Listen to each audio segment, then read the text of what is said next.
You're listening to CoBB, Conversations on the Business of Brands, with Sudeep Chawla and Sharavana Raghavan.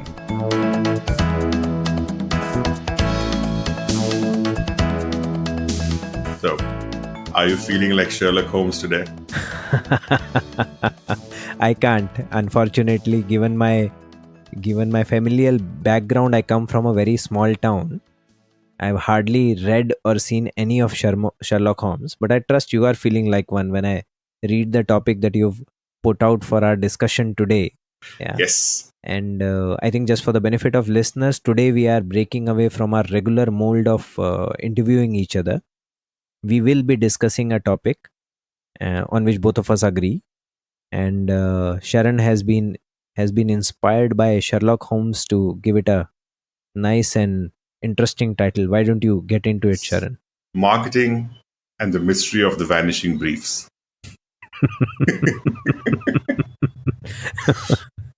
So, getting on with it. People are neither writing or reading briefs anymore. And for people who trained in old school marketing like you and me, that was all marketing was about. That is very core to what we did, how we wrote a brief. Hmm. So, what's your take on this? So you're right. When you say people, we're talking about the marketing ecosystem as well as the agency ecosystem. And you're right, a lot of the marketing guys don't think about writing the brief anymore. And consequently, the agency ecosystem that works with them doesn't think about reading the brief anymore. Exactly. Yeah, okay. I agree. I agree with the premise. Any hypothesis you have? Why do you think this is happening? Well, some of it goes to my pet peeve, which is digital marketing. For the amount of work that's churned out on digital and the creatives that get churned out, a lot of people don't have the time for briefing, or so they think.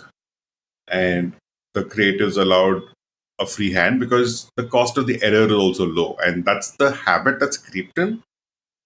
And it's stemming from there. And until something goes really wrong, people are letting it go by. Hmm. Okay. And I think that's where the problem is, because sometimes when it goes really wrong, it can be a little too late to take corrective action. And even if it is something like a digital activity which requires multiple creatives to go out, sometimes even without approval on a single day, you need a brief for every campaign, for every activity, and that will hold everybody together in one direction. And one common example I keep hearing all the time is that of Steve Jobs. Hmm. Everybody claims to be inspired by him, and he's famous for not writing down creative briefs. And he is famous also for saying, or the cow, I will know it when I see it. So keep showing me stuff. Hmm. So I think that also is a bit of folklore that's built into the Steve Jobs brand. And everybody wants to be one like him. And Hmm. that is also seeping into this culture of not writing briefs. Fair. No, so I agree with your first one where you say that since there is so much work that is getting churned out, people tend to think that there is no time to write the brief. Therefore, it is just getting by, and a lot of the times the work that also gets done is okay. So therefore, it is just continuing. There's no reason to change it. If it ain't broke, don't fix it, is how the saying goes. Right. Yeah. Uh, I would also possibly put this out, Sharon, is that where I work today, almost every day Fevicol and Feviquick are churning out digital creatives, right? Right. To ride on any situation or to talk to people, build salience, etc.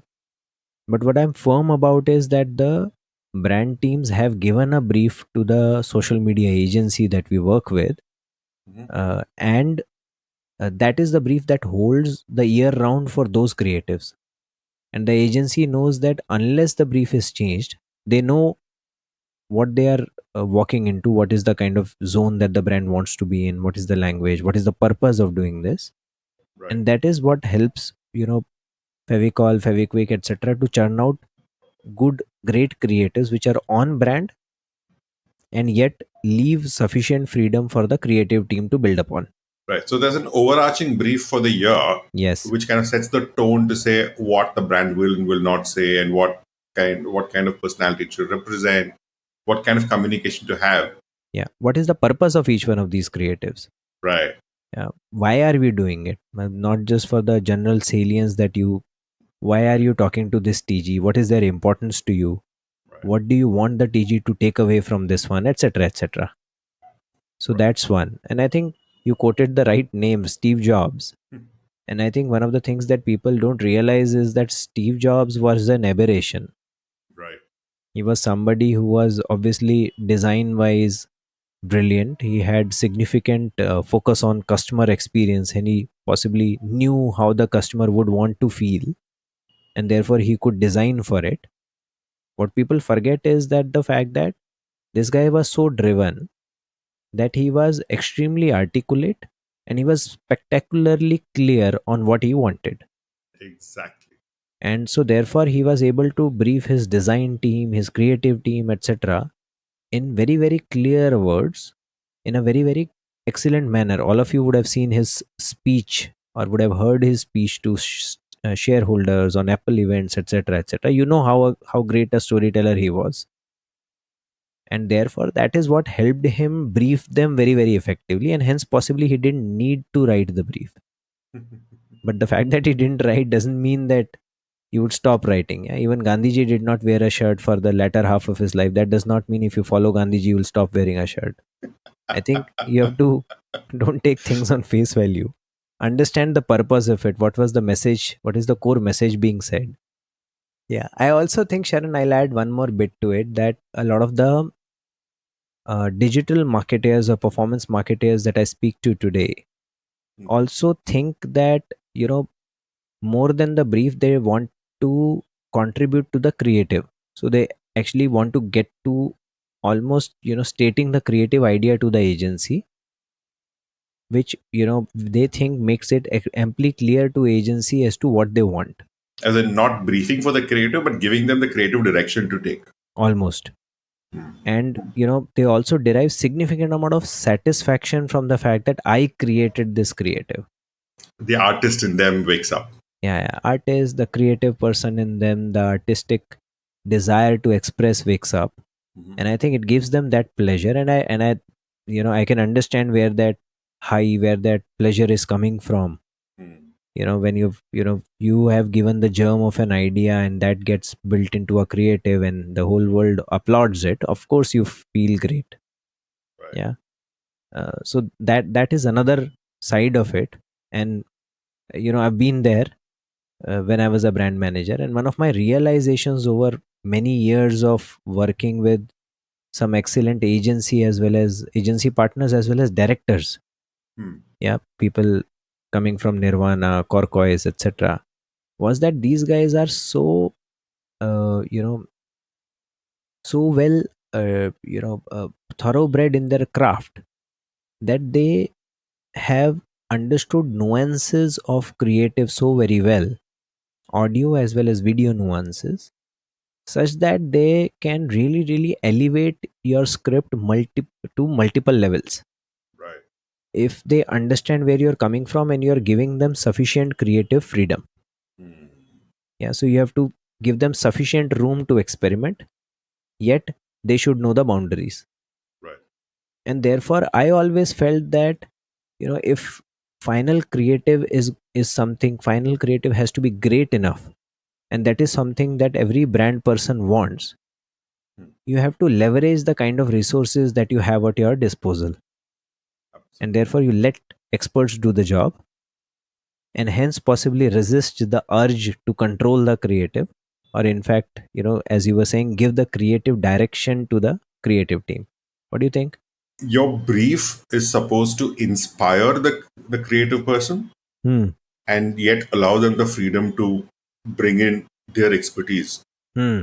And I think I think we get a little mixed up also in talking about marketing being a creative endeavor. Marketers' fortes is not about being the artist in this venture. Hmm. They are the strategic resource. And a lot of the external world gets fascinated by the creative. Hmm. And it is the shiny object in the room, right? So a lot of marketers also have this temptation to over influence the creative. Like you said, the joy of having given that idea is is greatly satisfying, even if, I mean, most time they're not even credited for it. And Hmm. even then there's this joy of having contributed to the idea. I get that. Hmm. But I think a marketing person's job is not necessarily to be the artist. And the earlier and the faster marketers understand this, clearer their role becomes, and the need for the brief becomes all the more starker. In fact, I will give you one more bit of it, Sharon. Now that I've got the experience of working with some of the best creatives in the industry, Mm, including the really honored, honorable Mr. Piyush Pandey as well. right. And I've had the privilege of briefing him directly at his place or at our office, etc., talking to him directly. What I can tell you for sure is most of the creative guys, the really creative guys, are not sitting and reading the brief. Mm, Yeah, anyways. So therefore they want somebody to tell them about the brief. They want to be inspired, they want somebody to tell it. So therefore a lot of the marketers might actually know this, and they might say that if those guys are not anyways going to read the brief, why do we even write them? right. Yeah. And let me lay it out even more clearly for all of you. A lot of the cases when you write the brief, what it does is, number one, it clarifies each part of the brief in your head. Number two, it makes sure that you are not missing out on any critical information that might uh, you know uh, that might inform the final creative. Number three, when you write the brief, anybody who reads the brief understands what you really want from it, and therefore it enables them to possibly read through and narrate the story in a nice manner to the creative team. Even if you are the one who is going to finally narrate the brief to somebody like Mr. Piyush Pandey, or someone like him, if you have already written the brief, you are very very clear in your head of all the whys, of all these years of working with excellent creatives, Mhm. like Abhijit Avasti, Manoj Shetty, Mr. Piyush Pandey. All of them always had this business acumen alive in their head.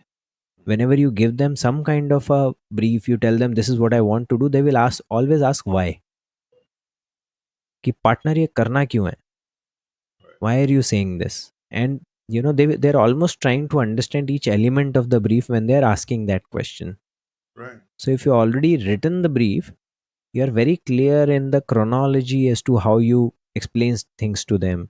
You've already thought through the whys, and therefore your own pitch to them becomes very clear. So there is no harm in giving verbal brief, as long as you've done the hard work of writing one and making sure that you've crossed your t's and dot your i's.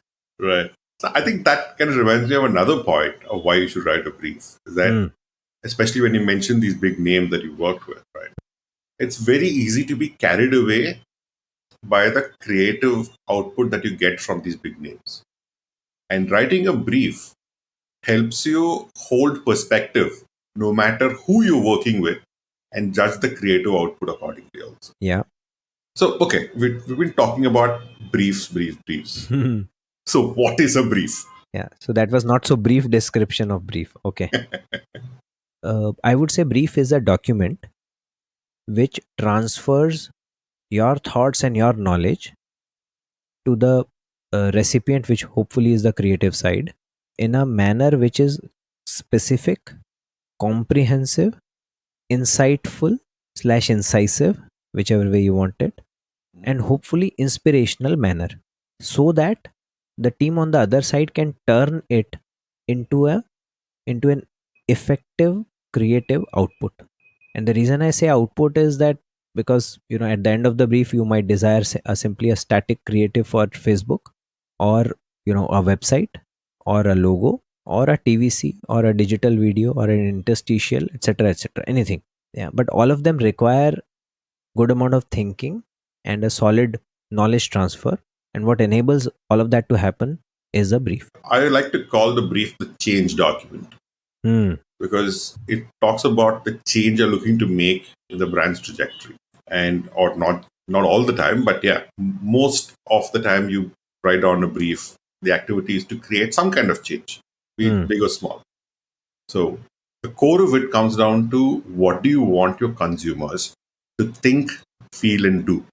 As in, what do they think, feel, and do right now? And what do you want them to think, feel, and do after the creative is output? It's about the what, the why, the how, and for whom Hmm. the job is to be done. And capturing this is pretty much the brief. Excellent. No, I like this definition. It's a change document.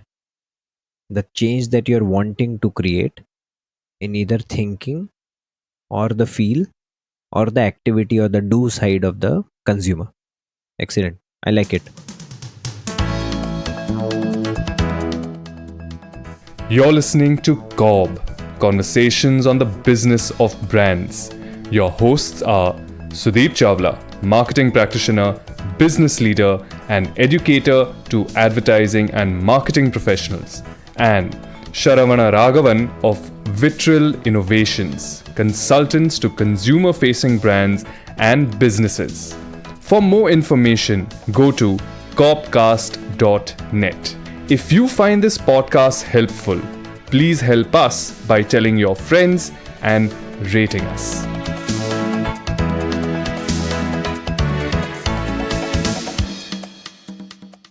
Sharon, now that we have defined, at least tried to convince our listeners as to why should they be writing a brief, we've also defined the brief in nicely as a change document.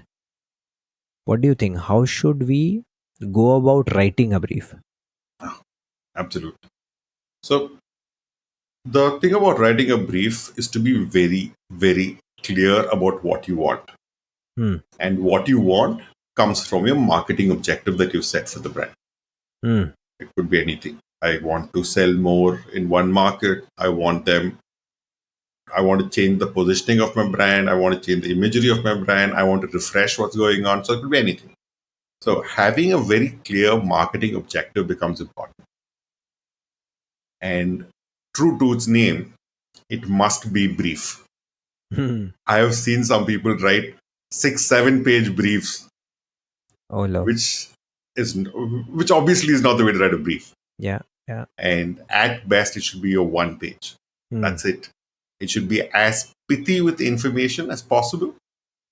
And all that you said, it should be specific, it should be comprehensive, it should be insightful, all of it, but all of it within that 1 page. Hmm. And you can include data, but it is more important to tell a story. And this is why, I go back to the point you made that even the big stalwarts would rather listen to the brief than read it because they are looking to hook into the story you're telling. So your brief is supposed to tell a story. Sell it to your execution team. And that's Hmm. the only way to do it. Another point that I think we're also guilty of missing is that a brief is not just for the creative team. It can be for any agency, any supporting agency that you're working with. And marketing, you work with so many, right? With the research, with the media, with the creative, with the sometimes even the sales and promotions team for the local activations team. So, Hmm. so it goes across everybody. It's just that it needs to follow a certain structure. But I think I'm going to hand it over to you because you've done far more entertaining stuff on the advertising front than I have. So why don't you take us through at least one of the briefs that you worked on before? Sure. So I'll do it in two parts, Sharon. Hmm. I'll first talk about what I think are the key headers or key Mhm. parts of the brief Sure. that I think every marketer should try and attempt and write. And then I'll possibly, I'll explain each one of them with possibly an example, and then I'll take everybody through a brief that I wrote earlier, maybe not in the same words, Mhm. for one of the first campaigns that I had worked upon, which was the uh, Cadbury Dairy Milk Silk launch. Mm. That's a good one. Yeah. Yeah. So Right. I was not leading the launch, but I was lucky to be part of the launch and at a very early stage, so I could actually learn from the best there. Right. Some of the key aspects, and I think we should possibly drop this list in the show notes as well, Sharan, would be to first, the first one possibly will be context. what is the overall context, why all of this discussion is happening, what is happening around the brand, around the category. Yeah. And so write the context well, so that it that explains the situation. What is the situation today when the brief is being written, Mm. so that anybody who receives the brief understands where you're coming from. Right. Then second part of it is business objective. Now every brief is written to deliver a creative. Every creative is delivered to run a campaign. Every campaign is run to create results, and those results deliver business. So therefore there has to be a business objective to it. It might or might not have any marketing language in it. For example, your business objective just could be about, I want to trigger 20% growth for my brand, or I want to double my brand the next year. It could be as simple as that. But there has to be a business objective. Anybody who reads the brief should know what you are aiming for. Then next to business objective is marketing objective. Now marketing objective explains what will you do on the marketing side so that your business objective gets met. So if therefore if you want to double your brand the um, next year, what is your marketing objective? Your marketing objective could be about, having current consumers consume double the amount, have your current consumers use your brand double the number of times, or increase your number of consumers by double.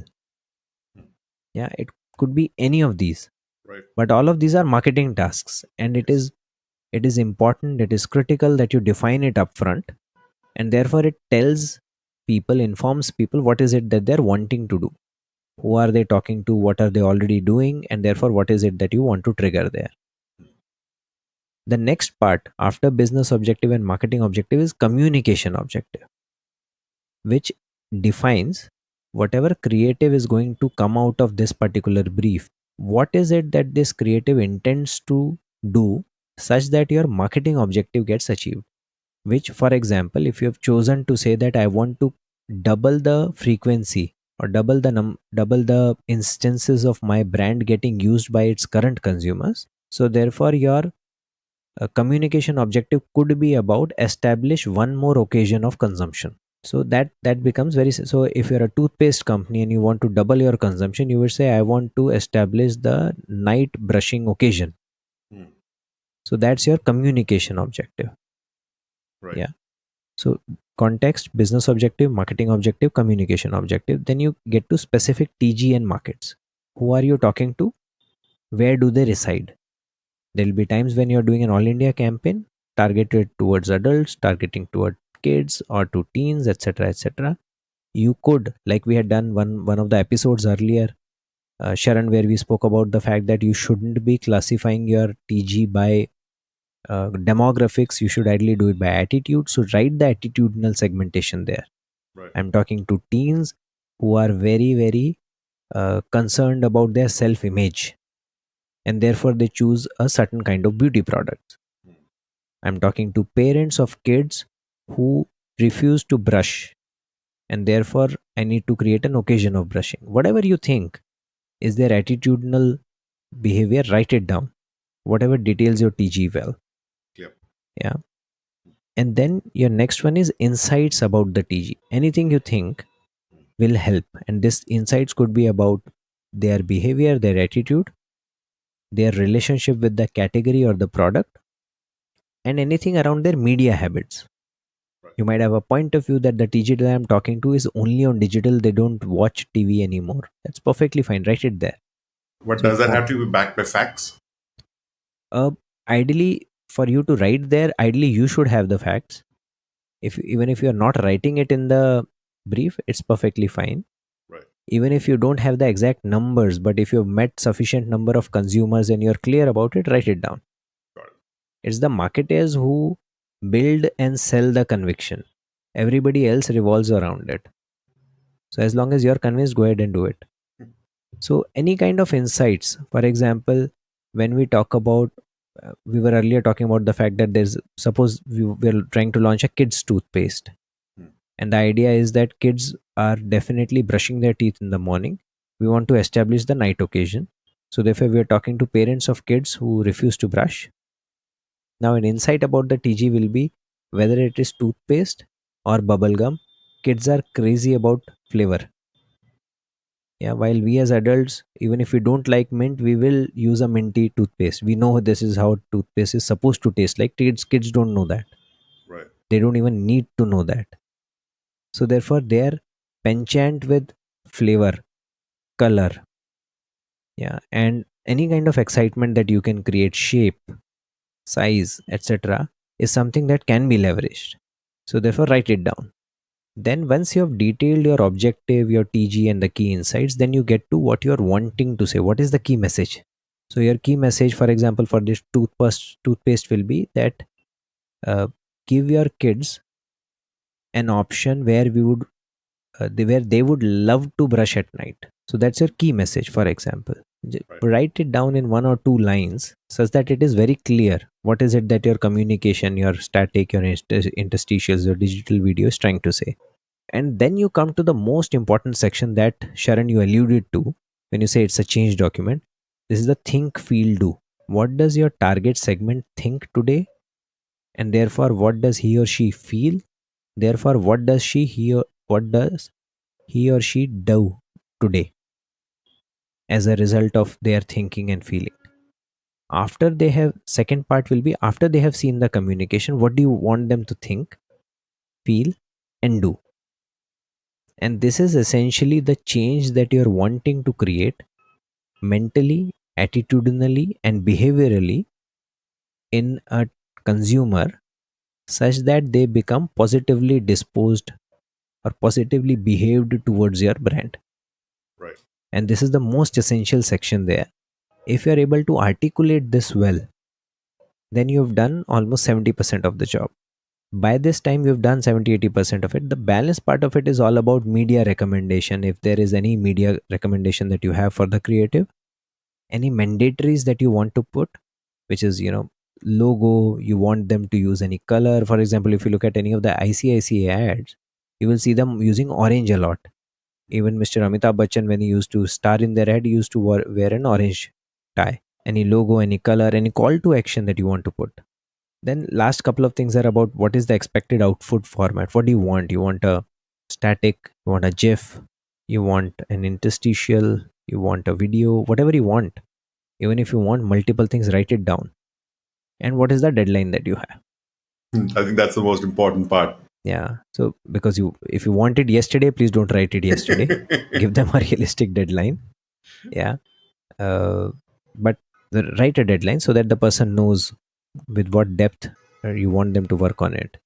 Right. Yeah, so these are the essential things. I will repeat them once more quickly. Context, business objective, marketing objective, communication objective, TG and markets, insights about the TG, key parts of the messaging, movement expected in think, feel, do, media recommendations, any mandatories, expected output format, and deadline.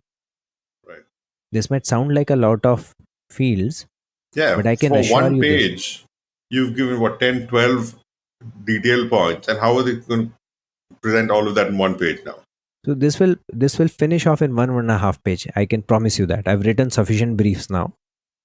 This is not more than 1.5 page. I can tell you that. Just to elucidate this further, let's go to the Dairy Milk Silk example.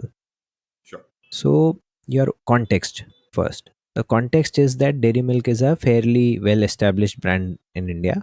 There are a number of foreign brands who are looking to enter India. This is happening when? Which time period are we in?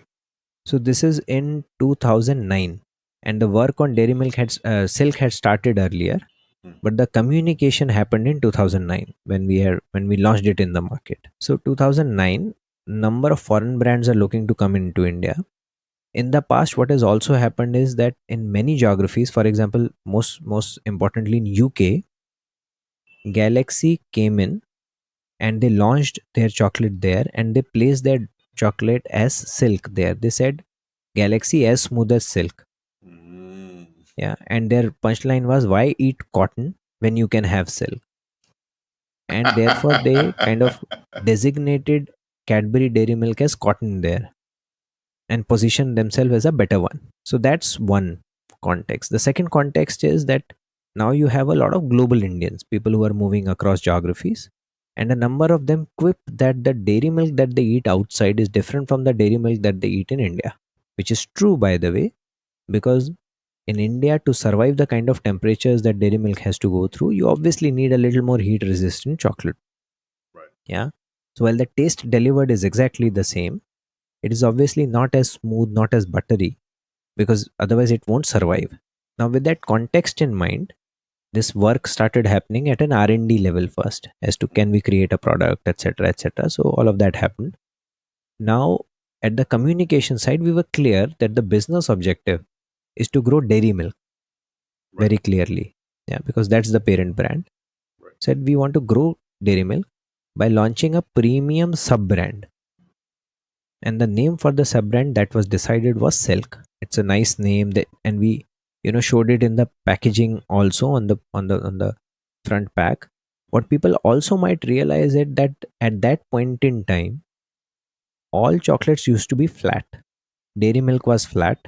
Yeah, Five Star was a bit chunky, but it was again flattish in nature. So all chocolates were flat. Even your Lindt, etc., was flat.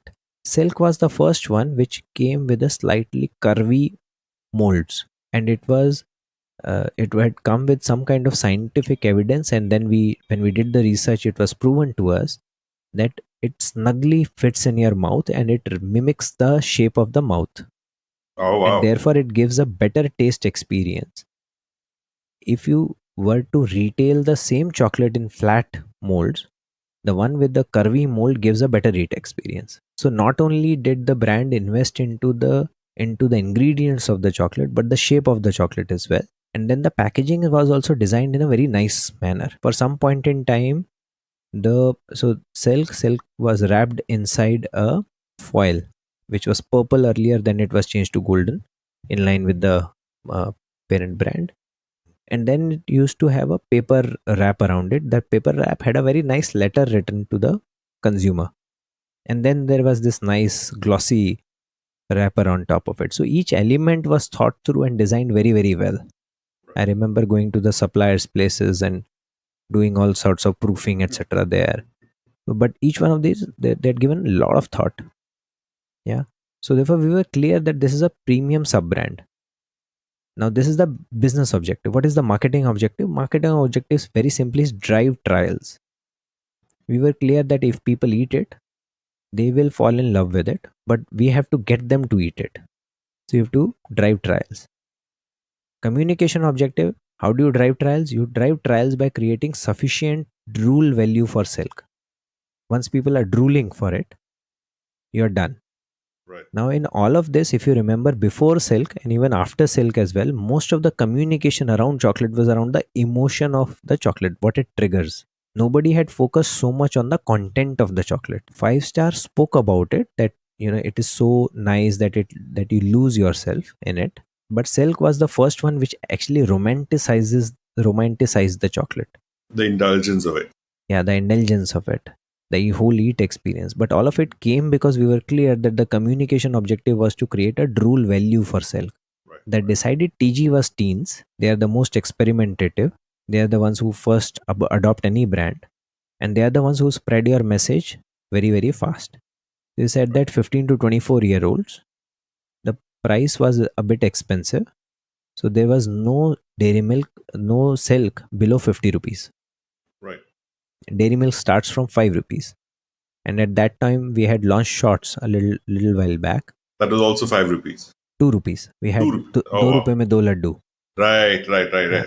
So 2 rupees में दो Laddu. So but the core CDM dairy milk used to start at 5.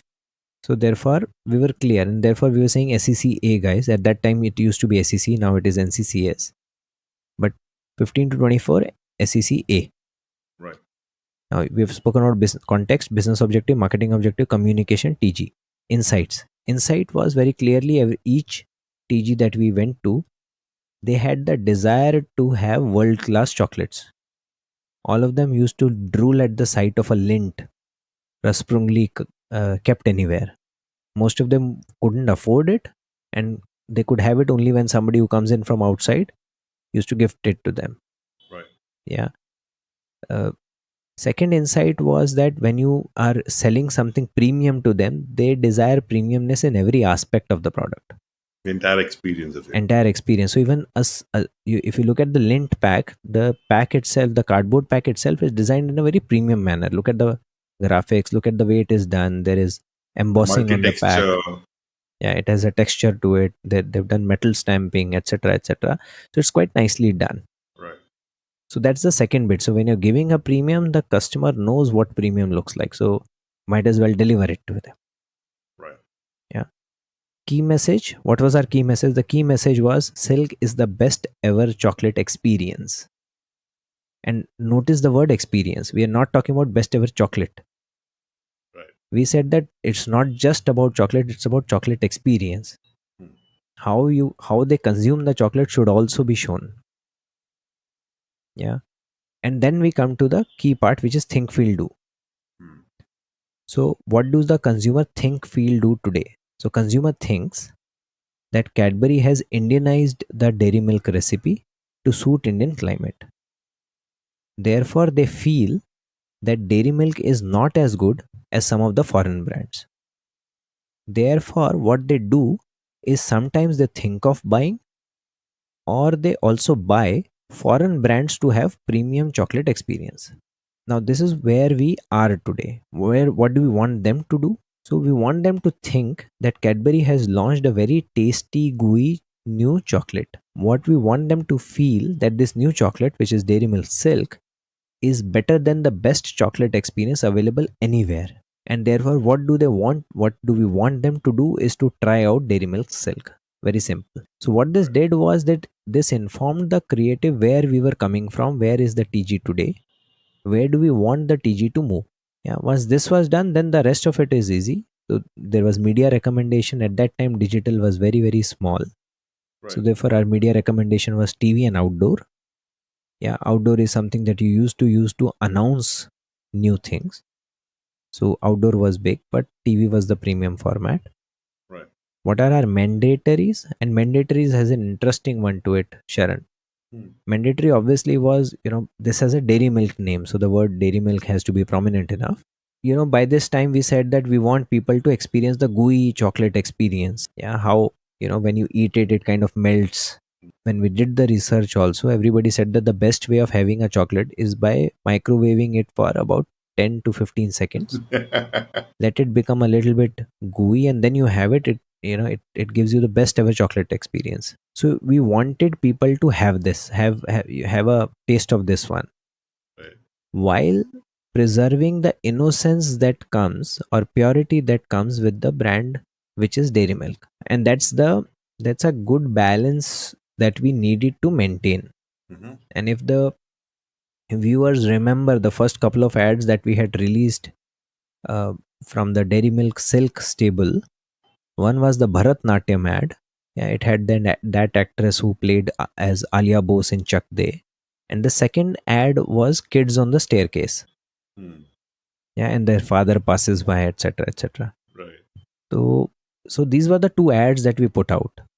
Now, after the silk experience, a number of people have asked me that why did you show those kids on the staircase? If your TG was teens, why did you not show the teens? Why did you show the kids?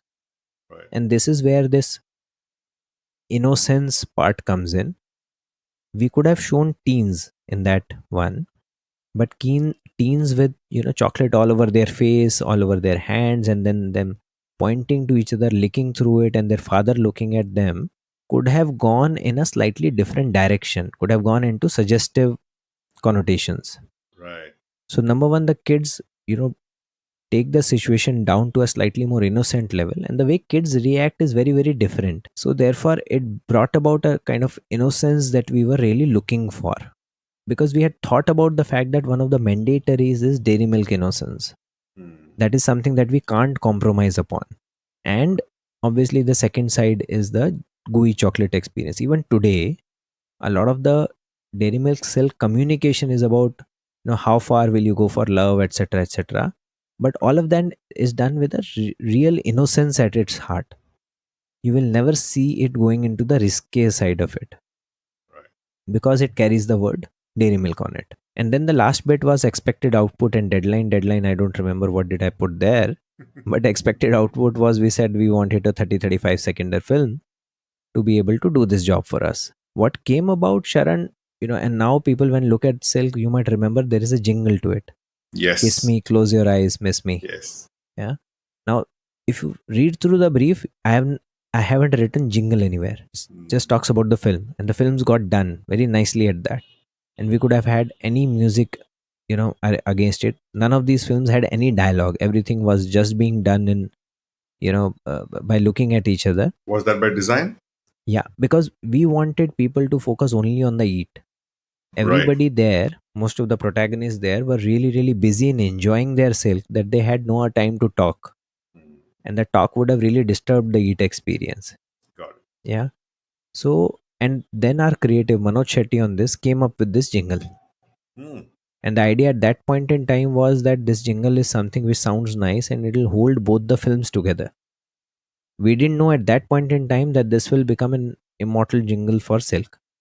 And This has it'll become like the continue. greatest brand asset Yeah, it is. in So now 13 communication. years later, the same jingle is getting used. Yeah, although with slightly different renditions, etc. Yeah. But what I want to draw attention to is where we started from, where we said that great creatives have the ability to lift the film's multiple notches. Now, this jingle, none of the marketers could have made by their own, and neither they could have briefed. Yeah. But when you go to good minds, when you're able to inspire them, when you give them a tight brief, you will find that they will come back with inspired output. And this is the kind of inspired output that can come to you. Now, all of our listeners might not be looking at making a magnum opus like Silk, Right. but the fact is that all of you want your statics, GIFs, digital videos, etc., to have the same kind of emotional appeal that a Silk ad has. Exactly. In fact, a lot of the briefs written or a lot of the marketing activity today are made with the objective of going viral.